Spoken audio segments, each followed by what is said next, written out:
Hello friends, welcome on my YouTube channel hopes and reality. I hope आप सभी अच्छे होंगे और अच्छे से अपनी तैयारी कर रहे होंगे। सीटेट का एग्ज़ाम आने वाला है और इसलिए आज हम लोग क्लास 8 की ईवीएस एनसीईआरटी करेंगे। तो चलिए शुरुआत करते हैं, देखते हैं क्या है चैप्टर नेम। चैप्टर का नेम है वायु तथा जल का प्रदूषण। तो हम देखेंगे क्या होता है वायु प्रदूषण। वायु प्रदूषण, इसके स्रोत क्या हैं? जलवायु, वनों में ज्वालामुखी, वनों में आग, धूल, फैक्ट्री, विद्युत संयंत्र, स्वचालित वाहन, निर्वातक, जलावन, लकड़ी, उपलों के जलने से धुआं। उपले यानी गोबर के कंडे बनाए जाते हैं, उनको उपले बोलते हैं। तो वायु प्रदूषण हमने देखा कैसे होता है, ज्वालामुखी से निकलने वाले धुएं से, आग से, फैक्ट्री से, विद्युत संयंत्र, इन सब से जो भी धुआं निकलता है उससे वायु प्रदूषण होता है। वाहनों से कैसे होता है? वाहनों से कार्बन मोनोऑक्साइड यानी CO, कार्बन डाइऑक्साइड यानी CO2, nitrous oxide, nitrogen oxide, धुआं आदि से जो है वायु प्रदूषण होता है। नेक्स्ट हम लोग देखेंगे कि धूम कोहरा क्या होता है। ये काफ़ी इंपॉर्टेंट है। धूम कोहरा यानी धुएं और कोहरे से मिलने से धूम कोहरा बनता है। तो धुएं में नाइट्रोजन के ऑक्साइड उपस्थित हो सकते हैं जो अन्य वायु प्रदूषकों तथा कोहरे के संयोग से धूम कोहरा बनाते हैं। यानी नाइट्रोजन ऑक्साइड जो कि धुएं में होता है वो अगर किसी अन्य वायु प्रदूषक से मिलेगा तो धूम कोहरे का निर्माण कर देगा। अब हम देखेंगे कि हम लोग को वायु प्रदूषण से क्या हानि है, बीमारी क्या हो सकती है। तो सांस लेने में कठिनाई वाले रोग हो सकते हैं। हम लोग को दमा है, खांसी है, बच्चों में भी सांस के साथ हराहट हो सकती है।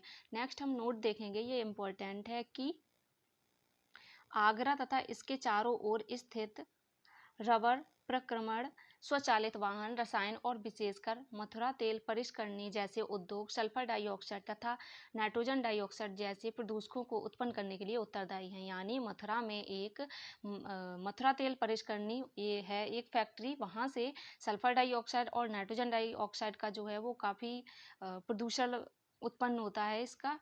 और हम देखेंगे कि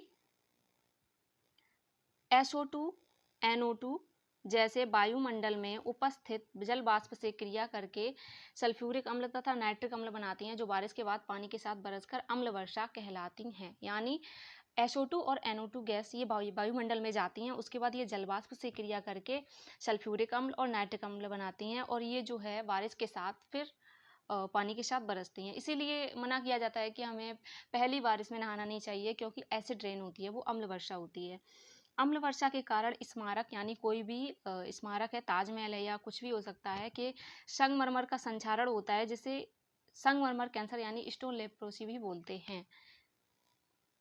एसिड रेन से स्मारक जो हैं वो स्टोन लेप्रोसी होती है। उसके बाद हम देखेंगे कि मथुरा तेल परिष्करणी में उत्सर्जित काजल जैसे कण निलंबित कणों का संगमरमर को पीला करने में योगदान है। यानी मथुरा तेल परिष्करणी ये जो फैक्ट्री है उससे काजल जैसे निलंबित कण जो हैं वो निकलते हैं, उससे वायु प्रदूषण होता है और इसी से ही संगमरमर का कलर जो है वो वाइट से कैसा हो गया है, येलो हो गया है। नेक्स्ट, ताजमहल को सुरक्षित करने के लिए सुप्रीम कोर्ट ने उपाय किए हैं। उन्होंने बोला है कि माननीय न्यायालय द्वारा उद्योगों को CNG यानी कंप्रेस्ड नेचुरल गैस, संपीड़ित प्राकृतिक गैस तथा LPG यानी लिक्विफाइड पेट्रोलियम गैस, द्रवित पेट्रोलियम गैस जैसे स्वच्छ ईंधनों का उपयोग करने के आदेश दिए हैं। यानी उन्होंने बोला है कि आप उद्योगों में जहाँ तक पॉसिबल हो सके CNG और LPG का यूज करिए क्योंकि ये प्रदूषण कम फैलाते हैं। नेक्स्ट, ग्रीन हाउस गैस क्या कौन कौन सी होती हैं? तो ओजोन है, क्लोरोफ्लोरोकार्बन यानी CFC, मेथेन है, नाइट्रस ऑक्साइड, जल वाष्प CO2, ये ग्रीन हाउस गैसें हैं, हम लोग को ये याद करनी है। जल को शुद्ध करना, जल को हम लोग शुद्ध कैसे कर सकते हैं? जैसे कि हम लोग RO का यूज करते हैं आजकल, तो वैसे ही पहले हम लोग क्या करते थे, जल को उबाल कर भी शुद्ध कर सकते हैं और उसके बाद क्लोरोनीकरण से भी जल को शुद्ध कर सकते हैं। यानी जल में क्लोरीन की गोलियां डाल सकते हैं हम लोग अथवा व्यंजक चूर्ण यानी CaOCl2 कैल्शियम हाइपोक्लोराइड का भी हम यूज कर सकते हैं, इससे जल शुद्ध हो जाता है।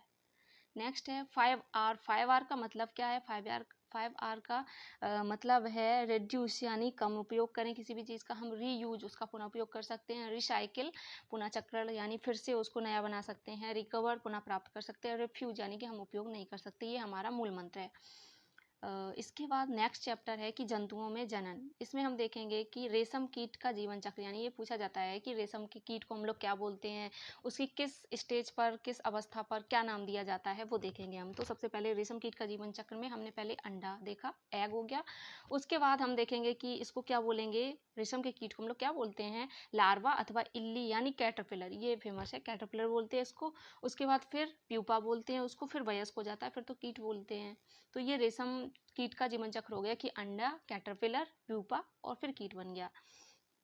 इसके बाद मेढक का जीवन चक्र देखेंगे। इसमें क्या है, मेढक के जीवन चक्र में पहले वही एग हो गया, उसके बाद टेडपोल बोलते हैं इसको, मेढक के लार्वा को बोलते हैं टेडपोल। और उसके बाद जब वयस्क हो गया तो उसको हम लोग क्या कहेंगे, मेढक। हाइड्रा में मुकुल द्वारा नई जीव का विकास होता है, तो हाइड्रा जो है वो उसमें मुकुल के द्वारा नया जीव विकसित होता है। नेक्स्ट देखेंगे हम लोग की अमीबा। अमीबा स्वयं दो खंडों में विभाजित होकर संतति उत्पन्न करता है, इसे द्विखंडन बोलते हैं। यानी अमीबा में संतति उत्पन्न जो है वो खुद के ही 2 पार्ट हो जाते हैं, और इसको हम लोग क्या बोलते हैं, द्विखंडन बोलते हैं। इस तरीके से क्लास 8 की ईवीएस कंप्लीट हो चुकी है, और हम लोग अब साइंस की एनसीईआरटी करेंगे, क्योंकि सीटेट का एग्ज़ाम आने वाला है। और इस तरीके से आप लोग भी पढ़ते रहिए, अपनी तैयारी करिए। मिलते हैं नेक्स्ट वीडियो में। और अगर आपको वीडियो अच्छी लगे तो मेरे चैनल को सब्सक्राइब करिए, वीडियो को लाइक शेयर ज़रूर करिए। मिलते हैं नेक्स्ट वीडियो में। Thank you friends.